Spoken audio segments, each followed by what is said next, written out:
Voltamos com a notícia de frente, só lembrando que hoje a gente vai dar seguimento à rodada de entrevistas com os candidatos ao Senado. Daqui a pouco a gente recebe o candidato do PSDB, Nilson Leitão. Agora a gente segue ainda falando, né, sobre o uso indiscriminado do WhatsApp, gente. Ainda sobre eleições. Na eleição presidencial de 2018, acendeu um alerta na Justiça Eleitoral, que neste ano resolveu apertar o cerco no controle do disparo de mensagens por meio do WhatsApp. Confira na reportagem da Sêmia Mauad. Pela primeira vez, o disparo de mensagens em massa foi proibido pela Justiça Eleitoral como forma de propaganda. Para falar sobre isso, então, eu converso agora com o Lídio Modesto, juiz auxiliar do Tribunal Regional Eleitoral. Lídio, vamos começar falando, então, sobre a questão dos motivos que levaram, então, a essa proibição. Por quê? Bom, na verdade, o Tribunal Superior Eleitoral já vinha proibindo a possibilidade de realização de disparo em massa nas eleições anteriores, mas ele entendeu por bem agora escrever isso e disciplinar isso por escrito na Resolução 23.610 de 2019, que trata da propaganda eleitoral para as eleições de 2020. O motivo é a falta de rastreabilidade e também a dificuldade de prestação de contas, de controle de gastos com esse tipo de mecanismo propagandístico. Ele é um mecanismo que ele abrange um grande número de pessoas, sem que, contudo, seja possível colocar nele aquele mecanismo de descadastramento, ou seja, a propaganda torna-se indevida, o eleitor não deseja receber e não tem como descadastrar. O que é permitido para o eleitor e para a coligação ou partido político é fazer o impulsionamento de conteúdo. Isso aí deve ser comunicado ao TRE, o tipo de mecanismo que foi contratado, quem foi contratado, o gasto realizado e a abrangência do impulsionamento do seu ideal político, da sua plataforma de governo. Além desse tipo de mensagem, o que mais fica proibido nesse período também? A grande proibição que continua e já vem de algum tempo é a divulgação de fatos sabidamente inverídicos, que são as conhecidas popularmente como fake news, e também qualquer tipo de propaganda que possa vir a aviltar contra direitos de personalidade, que possam descambar aí para injúria, calúnia ou difamação. Esse tipo de propaganda não é permitida. E existem propagandas também que não são toleradas, que são aquelas propagandas que desconstroem adversários políticos. Esses memes que são desconstrutores, são fake news, ao invés de utilizar esse espaço facultado pela Justiça Eleitoral para a divulgação de plataformas. Doutor Lídio, diante dessas proibições, o que pode, então? O que pode é o candidato, ele pode tecer críticas para seus adversários, dizendo o que realmente é. Ele pode divulgar para que veio, quem ele deseja ser como representante do povo, no caso legislativo, e no caso executivo, ele vai ter a chave do cofre, o que ele deseja fazer em prol da sua sociedade. Esses são aqueles mecanismos que são possíveis de ser realizados e a legislação é bem clara com relação a isso. E o que pode acontecer, então, com esse candidato se ele persistir nisso? Se ele persistir nisso, existe uma previsão legal de multa de 5 a 30 mil reais, né, além de possibilidade de aplicação de interposição de ação de indenização por danos morais contra o indivíduo que avilte contra a norma. E é importante ressaltar que existem canais de denúncia, que as pessoas podem denunciar esse tipo de prática. Nós temos a figura do eleitor fiscal já desde 2014, né? O eleitor tem utilizado muito o nosso aplicativo Pardal, que existe a disponibilidade dele tanto na plataforma de iOS quanto na plataforma de Android. E o indivíduo, o eleitor, o cidadão mato-grossense, ele pode baixar no seu smartphone, fotografar, filmar qualquer situação que ele entenda que não condiga com a lei e que cause um desequilíbrio na disputa eleitoral. Isso vem para nós e a gente consegue daí fazer a rastreabilidade, buscar aquilo que efetivamente tenha sido acontecendo, que seja ilegal ou ilícito. E existe também a nossa ouvidoria eleitoral, que o eleitor pode ligar para o 0800 647 8191, das 7 da manhã até as 19 horas. Ok, doutor Lídio, muito obrigada pelas suas informações aqui conosco. Vamos reforçar, então, o número de telefone também para denúncia, é o 0800 647 8191, com imagens de Aguinaldo Gomes e apoio técnico de Elton Júnior, Sêmia Mauad, para a Notícia de Frente. Obrigada, Sêmia. E o Haroldo tem já o Pardal aí, né, nas mãos, Haroldo. Eu desinstalei e vou instalar novamente, mas só para mostrar para vocês aqui qual que é o ícone do Pardal. Coité, se puder fechar aqui para mim. Peraí, deixa eu mostrar aqui. Qual câmera? Essa? Essa aqui? Aqui, ó. Esse é o ícone do Pardal. É muito rapidinho, ele é leve, né? E é fácil você baixar para você poder fazer aí, se você tiver uma tentativa de suborno muitas vezes, né? De compra de votos, seja o que for, esse é o aplicativo que você deve entrar, baixar para poder da Justiça Eleitoral Brasileira, para você poder fazer o registro e mandar, tá bom? É isso aí. Olha, deixa eu repercutir aqui os dados do Gazeta Dados. Temos mais pesquisa agora sobre aprovação de gestão. Vamos aqui ao GD, ao portal Gazeta Digital, inclusive capa do jornal A Gazeta de hoje. Mais pesquisas do Gazeta Dados.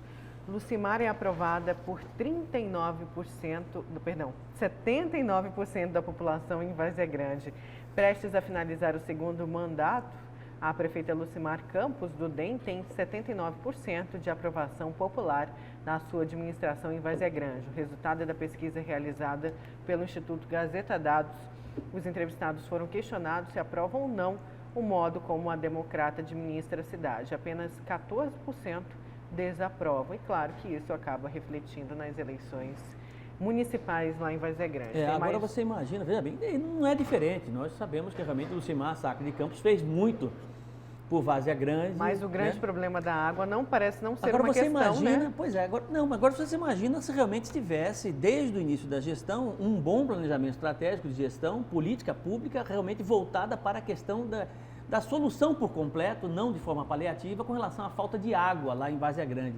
Até mesmo com relação a reaproveitamento de água pluvial, enfim, né? Isso não foi feito, tanto é que Várzea Grande sofre muito com relação à falta de água. Mas imagine se realmente existisse esse tipo de planejamento. Certamente esse número seria lá em cima, ficaria lá em cima, porque realmente esse é um grande problema que Várzea Grande tem hoje, que eu espero que o próximo gestor possa resolver. E ainda falando de Várzea Grande, o presidente Bolsonaro reina em Várzea Grande com 71% de aprovação. O presidente Jair Bolsonaro mantém a boa representatividade do seu nome, assim como quando foi eleito. De acordo com Gazeta Dados, 71% de aprovação do vazegrandense que foram entrevistados pelo Instituto Gazeta Dados. Apenas 24% desaprovam a forma como o presidente vem administrando o país e 5% não souberam responder.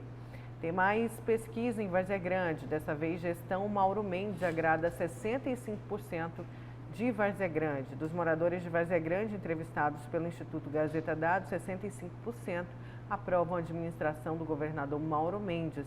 Outros 26 desaprovam a gestão do democrata e 9 não souberam responder aí sobre a gestão, né? Aí tem aqui uma avaliação mais completa.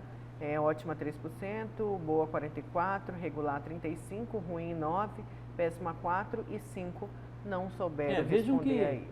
Tanto a gestão Bolsonaro, né, Jair Bolsonaro, como a gestão Mauro Mendes são gestões que se assemelham, de certa forma, com relação ao combate à corrupção. Né? Isso é importante nós ressaltarmos. Nós temos poucas notificações, ou quase nenhuma notificações com relação à corrupção no governo Bolsonaro. Uma ou outra de forma pontual, que seja muito diferente de 20 anos atrás ou de 20 anos de presidência de outro partido, que nós já conhecemos, essa história toda, né? E aqui nós temos também, de forma pontual, um desvio aqui, um desvio ali, mas de certa forma de agente, de servidor, né? Muito pontual com relação àquele servidor lá que acabou pegando propina de 20 mil reais, que já foi exonerado e resolvido. Quer dizer, então, isso demonstra exatamente que esse percentual de aceitação está diretamente ligado com relação à corrupção. E hoje, com o afastamento de alguns outros governadores, né? Inclusive governadores que eram tidos como queridinhos do presidente, como o próprio Ronaldo Caiado. Agora Mauro Mendes se aproxima cada vez mais da pessoa Jair Bolsonaro, né? Então vamos acompanhar aí outras pesquisas, claro que vão sair aí sobre os outros municípios, e ainda a gente vai ter pesquisa mais próximo da eleição também, né, Haroldo? Tem um efeito também. Com a quinzena, quando chegar tem um efeito claro do auxílio emergencial, isso é fato, né? A popularidade do presidente Jair Bolsonaro crescer no Nordeste, por exemplo, não é de graça. Você tem 50 bilhões de reais que foram injetados na economia mês a mês por conta da Covid-19. Então, isso aí, vamos ver qual vai ser a reação a hora que o governo federal tirar isso. né? Aí a gente vai perceber exatamente, real, como é que é a popularidade do presidente. Tem telespectador participando, falam da água de Várzea Grande, já pedi na semana passada, por favor, não aguento mais esse descaso, moro no centro, imagina os bairros, agora quem tem que resolver é a gestão que está aí. Então, o pessoal do centro de Várzea Grande está sem água há mais de 15 dias, gente, atenção aí, vamos passar para a produção, procurar junto ao Ricardo do DAI, o que está acontecendo ali no centro, aliás, né? O que está acontecendo a gente sabe, qual que é o grande problema. Oi, bom dia, quando veio seu posicionamento... Tem mais aqui? Seu posicionamento em relação à educação, analisa a posição, por exemplo, do governo federal que vem perseguindo a área de humanas nas universidades. Aí me pergunto, o sistema está preparado para manter o povo alienado a essa vergonha que é o sistema político brasileiro? Neuzeli, de Rondonópolis, e parabenizo o jornal. Um abraço, pessoal de Rondonópolis também. Aqui essa maior idiotice que pode acontecer num país é você tirar disciplinas de sociologia, de filosofia, na área de humanas, né? Ciências sociais na área de humanas.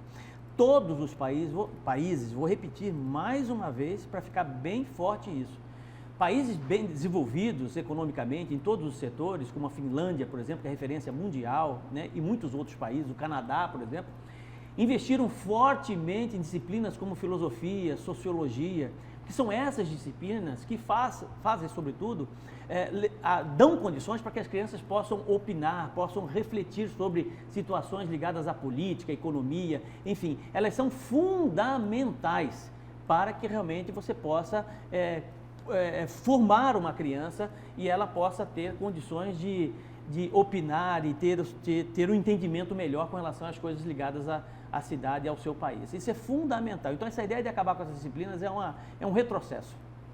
Aí tem mais participação aqui dos nossos telespectadores. Olha, sou o Leandro do bairro Dom Aquino. Aqui no Dom Aquino estão comprando voto de forma velada, pagando para adesivar carros, para colocar cartaz, etc. Aí fica difícil denunciar. Por que fica difícil, meu amigo? Tem que denunciar.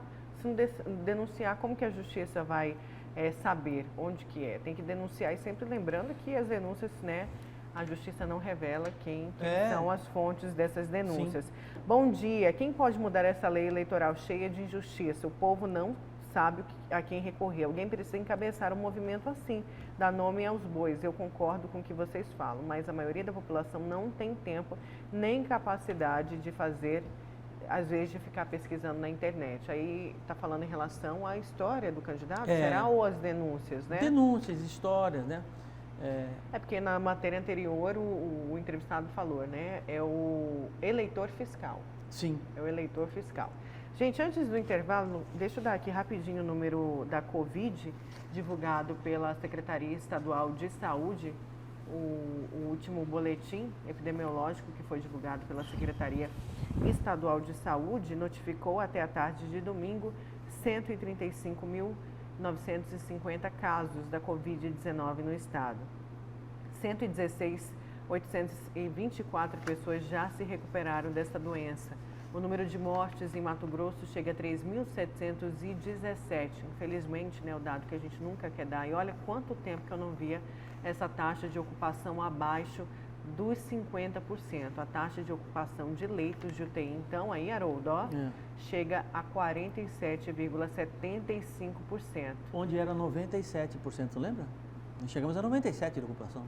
Entendi. De UTI, né? Entendi. Olha, tem um pessoal que está falando, bom dia, sou a Dailton Martins de Rondonópolis, para que baixar o aplicativo Pardal? Denunciar para quê? Se a justiça que é o chefe dos corruptos.